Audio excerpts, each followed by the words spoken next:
Então, galera, beleza? Tive que interromper aqui um pouquinho, que tinha uma barata andando aqui no guarda-roupa, né? Minha esposa tava até rindo ali, que ela tá me ajudando aqui a gravar o vídeo. Uma barata não, uma aranha, papa-mosca, né? Melhor, barata não, aranha. Então, a gente continuando a aula, vamos falar um pouquinho de lugar. E o que é o lugar? Lugar, né, como eu falei com vocês já na aula, tem algo do nosso afetivo. Tudo tem a ver com alguma coisa que a gente gostou muito, que a gente sentiu muito. Exemplo, o meu lugar favorito é a cozinha. Eu gosto de cozinhar. Eu gosto de fazer comida. Então, quando eu estou cozinhando, eu me desestresso. Me ajuda a me desestressar, me ajuda a acalmar.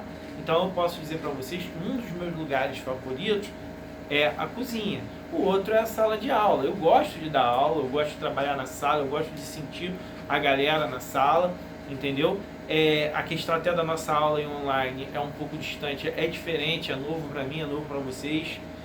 Então, nós temos que entender o lugar como algo afetivo. O meu lugar preferido é o meu quarto, que eu gosto de dormir, eu gosto de relaxar, é onde vejo meus filmes, é onde eu me sinto bem, e é assim que funciona. O lugar é algo afetivo, é de cada um. Então, assim, o conceito de lugar, quais são suas definições? O lugar é muito importante, primeiro, para a geografia, porque a gente precisa do lugar.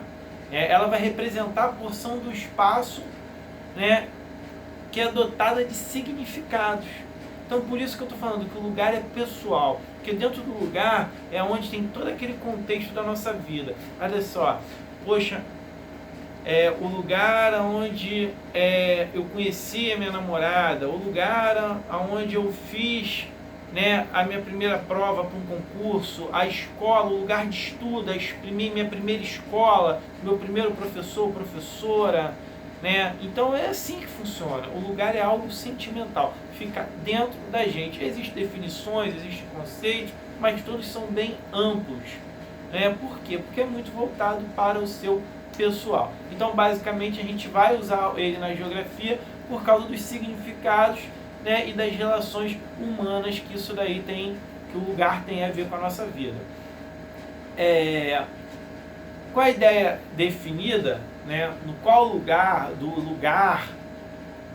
tem a ver com o nosso lado pessoal. Então, como eu falei, o lugar é pessoal. Tá, gente? Então, quando a gente pensar na definição de lugar, não vamos quebrar a cabeça, não. Vamos pensar que lugar é o lugar meu preferido, é o meu lugar preferido. Olha, onde é o meu lugar de relaxar? Tem gente que gosta de ir para a igreja, orar, rezar. Tem gente que gosta de ir para o bar, tem gente que gosta de ir para uma boate, tem gente que gosta de ir para um cinema, tem gente que quer ficar em casa, no quarto, na sala, na cozinha. Então, assim, escolhe, você vai falar sobre o seu lugar de origem. Aonde que é o seu lugar? Qual é o lugar melhor para você? Mas por que eu gosto de ficar na cozinha? Porque eu gosto de cozinhar. Cozinhar me desestressa. Por que eu gosto de ir pro cinema? Porque eu gosto de ver filme. Eu vou lá, assisto um filme, relaxo assistindo aquele filme e vamos seguir com a vida. E cada um tem o seu lugar preferido.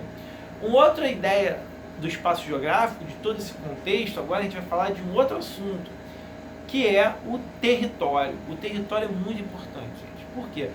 O território, ele é a área que você vai ter a relação de poder. O território é onde a gente vai estar envolvido dentro do poder. Como assim? É delimitado, é uma delimitação. O território não é só uma fronteira física, um rio, uma ponte. O território brasileiro. Então, você chega lá na fronteira do Brasil com o Paraguai, tem uma ponte. Você chega no Brasil com a Argentina, tem uma ponte. Ou tem um rio na Bolívia. Em diferentes lugares, diferentes tipos de fronteira. Você pega a Baixada Fluminense aqui, saindo Deodoro, Vila Militar, e você vai pegar ali Nilópolis, Mesquita, Nova Iguaçu, você vai ver que ali a divisão do território é só um arco. Que eles botam lá, sejam bem-vindos a Nilópolis, sejam bem-vindos a Mesquita, seja bem-vindo a Belfor Roxo. E a partir desse arco, desse marco, a gente sabe que a gente está entrando em um outro território. Uma outra forma de a gente entender essa definição de território, de definição de poder, é a questão das brigas políticas e geopolíticas que a gente tem aí pelo mundo afora. Um exemplo, a Segunda Guerra Mundial. Por que ela aconteceu? Porque Hitler queria expandir o território da Alemanha. Aí o que Hitler faz? Começa a invadir aí o restante da Europa fora. Aí invade a França, invade mais outros países, né? E você tem aí o marco aí toda essa Segunda Guerra, que também foi voltada por questões energéticas e tudo mais. Mas, então, era só para a gente entender essa definição. O território é o poder. Quanto mais território eu tenho, mais poder eu vou ter. E é assim que funciona. Então a gente vai ver isso também no nosso dia a dia, gente. Olha só. Na televisão está mostrando toda hora. Você mora num território que é denominado por uma facção, é o outro é milícia. Então nós temos tudo isso. Tudo isso é divisão territorial. Tá? A divisão de um time de futebol. Olha lá, você está no estádio, no Maracanã, jogando Flamengo, Fluminense, um Fla-Flu, e você tem de um lado a torcida do Flamengo, do outro lado a torcida do Fluminense. Você dividiu o Maracanã entre essas duas torcidas. Então você criou dois territórios distintos ali dentro. A torcida do Flamengo não entra no território da torcida do Fluminense e vice-versa, porque pode causar algum problema, alguma briga. Tá ok? Ó, Friedrich Hatzel. Friedrich Hatzel define o território como uma porção do espaço terrestre identificada pela posse, sendo uma área de domínio do Estado, sendo uma área dominada pelo Estado, ou uma área de domínio do poder. O Estado, nesse caso, seria um país, poderíamos chamar o Estado de um país, também poderíamos chamar o território de um Estado normal, de um município, Então, o território é essa divisão, que tem relacionada com o poder. Território de uma área, da área A, território da área B, território da área C, território do time A, do time B, do time C, e é assim que funciona. Na aula também eu dei muito exemplo. Nos Estados Unidos, você tem lá o Brooklyn, o Bronx, são bairros extremamente negros, são bairros inclusive racistas, onde na aula mesmo eu falei que chega lá um policial branco no Brooklyn, ninguém respeita o cara, porque o cara é branco e lá a população é negra. Então eles assim, você tem que ter um policial negro para ser respeitado, porque senão aquele cara não vai ter uma voz ativa nenhuma. Aí chega um policial negro daquela região mesmo, aquele território, todo mundo respeita ele. Por quê? Porque ele é igual. Então você tem uma divisão territorial muito grande, principalmente nos Estados Unidos, tá, gente? Onde você tem bairros negros, bairros brancos, bairros de latinos, bairros de brasileiros. Então você tem toda uma divisão. Uma outra forma da gente entender a questão territorial é a gente lembrar lá do Oriente Médio, Israel, a briga de Israel, que ocupou ali o território árabe, ali no meio do território árabe, você tem um território judeu. Israel é cercado, Israel é cercado pelo mundo árabe. A ONU colocou Israel ali. Mas aquelas terras eram a terra prometida, já foi uma terra de Israel. Então, lá no Êxodo judaico, os judeus eles saem, eles vão embora daquela terra ali. São perseguidos e vão embora. Os árabes ocupam. O território passa a ser dominado pelos árabes durante centenas de anos. Após a Segunda Guerra Mundial, a ONU pega e dá aquele território de volta para os judeus, como se estivesse doando, devolvendo a eles. Só que eles não perguntaram para os árabes se podia dar. Então isso daí causou vários problemas, principalmente porque por brigas territoriais e religiosas. Sabemos que ali é o berço das três grandes religiões.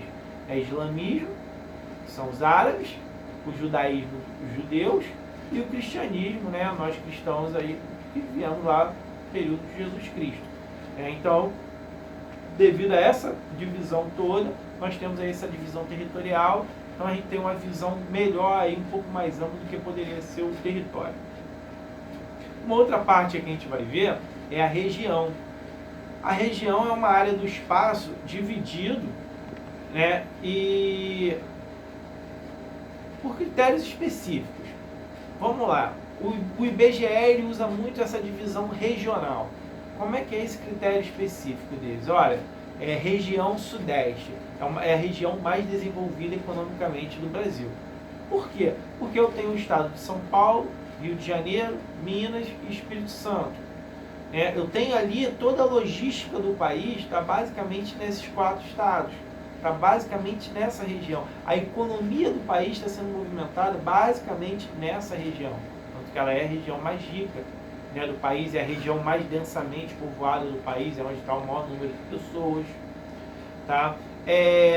Temos a região sul, 3 estados, uma região de característica europeia, onde você vai encontrar muita gente branca, né? Inclusive racismo tem um pouco nessa área também.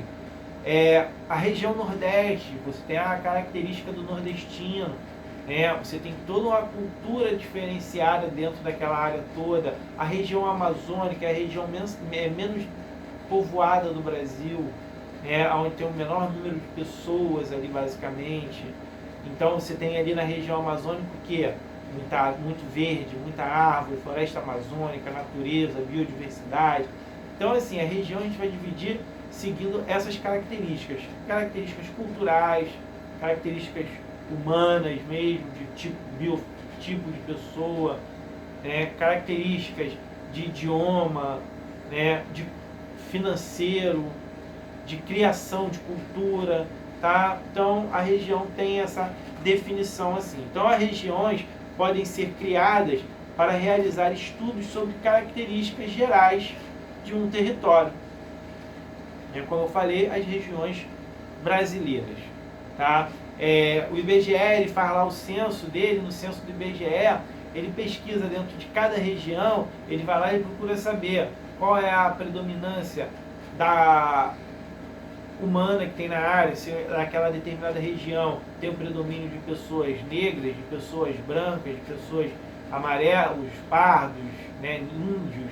Ele vê qual é a característica dessas pessoas financeiramente, de cada região. Olha, na região sudeste você tem 50% de negros. Esses 50% de negros, 30% são bem de vidas, 10% vivem na pobreza, os outros 10% estão na classe média, estão subindo. Dessa concentração dos brancos, 40% vivem em melhores condições do que os negros, 10% vivem nas comunidades.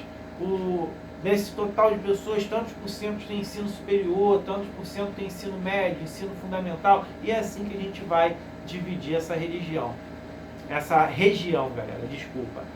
Olha só, pessoal, eu sei aí que está complicado para todo mundo, tá complicado para mim, está complicado para vocês, mas não podemos perder a esperança, Vamos continuar aí fazendo o que as autoridades estão mandando, vamos ficar dentro de casa e vamos se cuidar para não ficar doente. Enquanto isso, vamos continuar aí com as nossas aulas online aí, fazendo da melhor maneira possível, tá ok? Valeu, daqui a pouco eu vou fazer um outro videozinho para vocês, que vai ser uma revisão aí, para a nossa prova. Valeu, pessoal, um abraço, hein?